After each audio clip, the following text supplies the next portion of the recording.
There are at least 10 things that I found that ChatGPT gets wrong about living in Atlanta. And today, we're going to talk about just 10 of them. Here's what AI can provide you. It can provide you with housing statistics. It can give you ideas on different areas and what you might like about them, what you might not like about them. It's so helpful. It helps us think. However, have you noticed that it's not right some of the times? Like, I'm noticing more that it's not right. Today, I'm going to share with you the 10 things that I've noticed ChatGPT, Gemini gets wrong about living in Atlanta. I'm going to tell you the facts behind what they got wrong. Okay. All right. Let's start with number one, and that is the yellow pollen. So, ChatGPT actually says the yellow pollen is from oak trees. That's not right. The yellow pollen is from pine trees. Every spring, Atlanta looks like, for at least a few weeks, that it's been painted with yellow paint. There's a dust that blankets everything in sight: cars, streets, sidewalks, driveways. Everything that sits outside is going to get covered in pollen. A single mature pine tree can emit hundreds of millions to billions of pollen grains. And the city and Metro Atlanta experiences extreme pollen counts. In fact, let me give you an example. April 2nd last year, we recorded an astonishing 8,700 pollen count. And to put that in perspective, anything above 90 can trigger an allergic reaction. So we were all miserable that day and probably a few days around it. Here's something else that AI won't tell you. The yellow stuff on your car and everywhere else, that's actually not what's making your eyes water and sneeze and things like that. The real bad guy is the invisible pollen, and that's produced from hardwood trees. So small, you can't see them with the naked eye. Pine pollen is much heavier, much larger. It's not really gonna get into your sinuses. It just looks like it could bother you. Atlanta's allergy season runs almost year round. It starts usually in February and ends in the fall with ragweed season. Number two.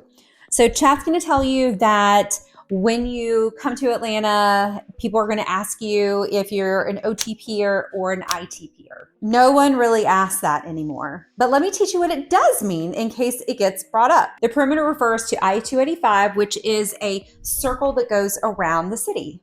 That's the perimeter. This geographical divide spawned a culture war, including stereotypes, lifestyle differences, and friendly and not so friendly banter. ITP residents pride themselves on living in areas where they can walk to things. Cultural diversity. They're typically left-leaning political views. Proximity to nightlife, things like that, and sophisticated dining. But here's the deal. They also endure higher property taxes. Typically speaking, higher sales prices, and of course, heavier traffic. But you gain access to some of Atlanta's best neighborhoods like Buckhead, Midtown, Brookhaven, Decatur, Virginia Highlands, Morningside, Ansley Park, Inman Park. There's so many beautiful, amazing neighborhoods inside the perimeter. So I get the trade-off. I get that some people would rather live there than give all that up and move to where they have to be more dependent on cars, which leads me to OTP, outside the perimeter characteristics. So OTP dwellers typically enjoy bigger homes, bigger lot sizes.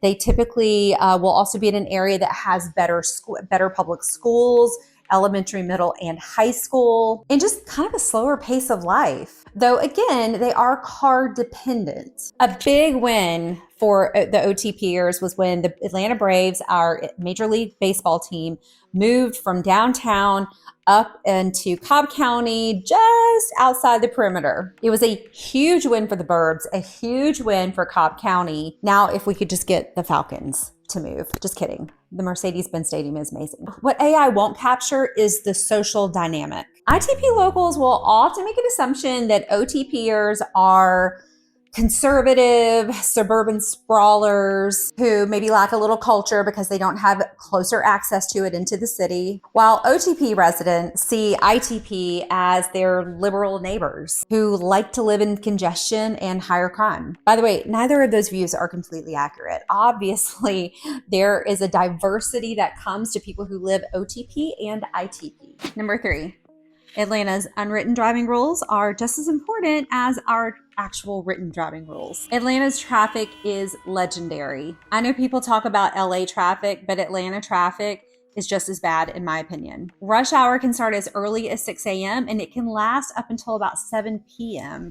And sometimes you'll be on I-285 at 2:30 in a traffic jam and you'll wonder, where do all of these people work? But congestion aside, Atlanta has its own unwritten, unspoken, but we all know they're their rules that locals follow religiously. All right, number one, to keep yourself safe and everyone around you, if you're the first one at a red light, do not go the minute the light turns green. You're going to want to count to 3 before you go, because it's not uncommon for people to run the red lights around here. Number 2, you want to measure distance in minutes, not miles. I can't tell you how many people come to me and they say they want to be up to 30 miles away from the city. But what they don't understand, which I understand they don't understand, is that 30 miles from the city could be an hour-and-a-half commute one way. So not every mile is equal in Atlanta. Number 3, always have a back road backup.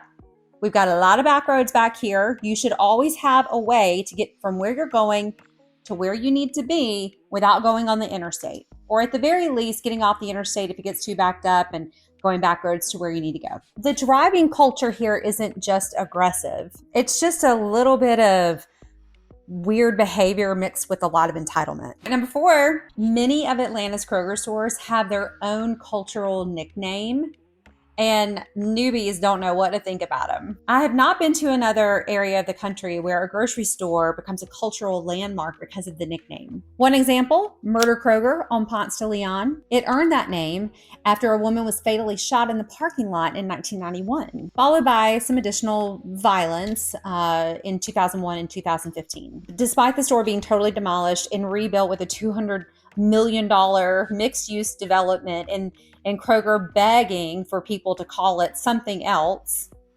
the name has stuck. There's also Disco Kroger in Buckhead on Piedmont Road. It's named that because in the 1970s, there was a disco beside the Kroger called the Limelight. Other notable Krogers are Kosher Kroger in North Decatur, reflecting the Jewish community there. You also have Gay Kroger in Midtown at Ansley, and Stinky Kroger in Roswell due to the waste treatment plant that's right beside it. So what AI can't explain is that these aren't just nicknames. These are cultural touchstones that define neighborhoods that people speak of actually with affection and nostalgia, even Murder Kroger. Number 5, and you need to know about this, the water boys at certain intersections in Atlanta are a huge scam. Do not fall for it. So the water boys are a uniquely Atlantan phenomenon, and they really kind of came about during the COVID years from like 2020 to 2022. We'd never seen anything like this. And they started in Buckhead, and they would sell you water at big intersections around Buckhead. Well, the problem is that when you would go to buy it, they would pull you out of your car, jump in your car, and carjack you, which sounds scary, and it was scary. There were recordings of this happening almost on a weekly basis during that time. Well, the water boys have left Buckhead now, and they've gone to different parts of the city. So now the scam has changed a little bit. Instead of carjacking, thank goodness, they don't seem to be doing that anymore. They're scamming you for cash. So when a driver wants a bottle of water, it's $2 usually, and they want to pay with a cash app. They will typically give it to the guys to put in their number or scan their phone. In June of this year alone, multiple victims reported losing anywhere from $800 to $1,100. This seems to be happening near the downtown connector near I-20. Number 6 is all about the BeltLine. First of all, what is the Atlanta BeltLine? It's a 22-mile loop around the city. It is celebrated as one of the most ambitious urban redevelopment projects in American history. So when you come to Atlanta, you got to go to the BeltLine. But here's what AI glosses over when it comes to the BeltLine. The BeltLine is a prime example of what we call green gentrification in real estate. That's a process where areas that are degrading or dilapidated or just kind of run down get transformed into green spaces. This drives up housing prices and pushes out long-term residents. And it's not just green gentrification that does that. This has been experienced all throughout the neighborhoods in the city of Atlanta. Housing prices near the BeltLine have shot up in the recent 5 to 7 years. And one of the most blighted areas is the southwest side of the BeltLine, and prices there have gone up over 60% just in a 4-year span. What that's done for property taxes is that it has begun to push people out who have lived there their whole lives and now can't afford to pay those property taxes on their fixed incomes. We're almost midway through the 25-year development for the BeltLine, and over 5,000 affordable housing options were supposed to be built.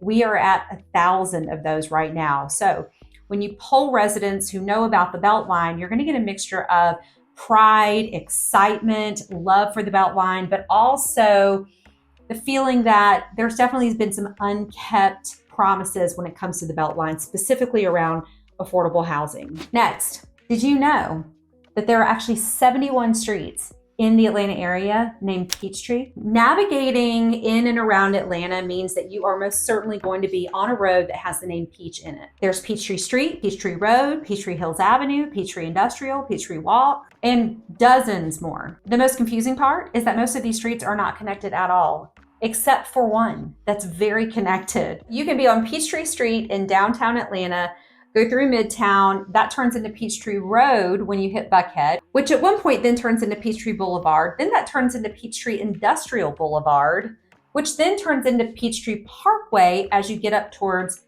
Peachtree Corners and Swanee. There are 5 names for what is essentially the same street. Fun fact, and if you grew up in Georgia, you learned this in elementary school, peach is not even Georgia's #1 crop. The peanut is. So really, these should be called Peanut Street. Number 8. The afternoon thunderstorm is a real thing, but it's actually also a scientific phenomenon that is unique to Atlanta. Atlanta doesn't just get afternoon thunderstorms in the summer. We literally create them. A scientific study analyzing 26,000 storms over a 17-year period found that many of them originated in the city of Atlanta. And the reason why is because of all the concrete we have in the city. Areas in the city with a lot of concrete typically run about 5 degrees higher than the surrounding areas. And through lots of scientific reasons, which I don't know and don't want to bore you with, that creates thunderstorms. Here's what AI won't emphasize. We actually love those pop-up thunderstorms. It brings a break to the humidity. It gives us a break in the heat. And during pollen season, it washes away the pollen, so we don't have to deal with it for a day or so. 9 is all about MARTA, the Metropolitan Atlanta Rapid Transit Authority. And it's one of only 2 U.S. transit systems that has declining ridership. This is dying right now. A research study was done and 96% of respondents said that they do not feel safe riding MARTA. An overwhelming 59% said that they prefer to take their car than to take MARTA. And let's listen, some of that's not about MARTA. Some of it's just that we're very car dependent in Atlanta and in Metro Atlanta. But here's the political backstory that AI won't tell you. One of MARTA's most obvious roles back when it was developed in the 60s and 70s was to bring suburbanites into the city for work and give them a way to get back home, right? To ease traffic congestion. However, the opposite was what people were concerned about.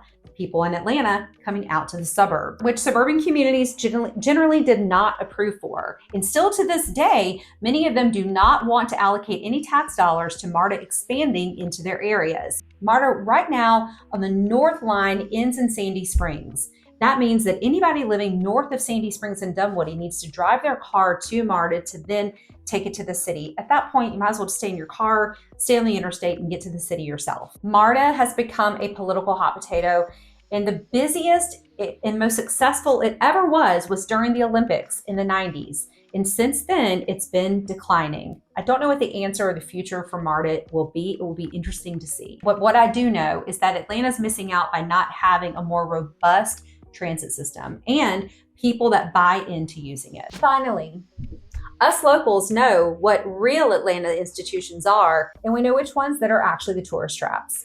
Hey, I'll give you an example. AI is going to recommend that you go downtown and you go to the Varsity. Let me tell you about the issue with those 2 things.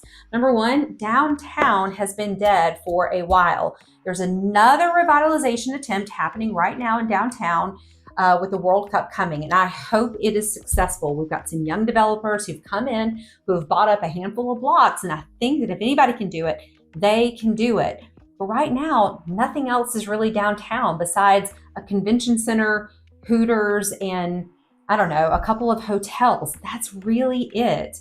There's crime down there as well. We don't even go to the Varsity here. I think all of us in Atlanta have probably been there once when we were kids and we never went back. I want you to go here instead, where the tourists don't typically go. First of all, Midtown.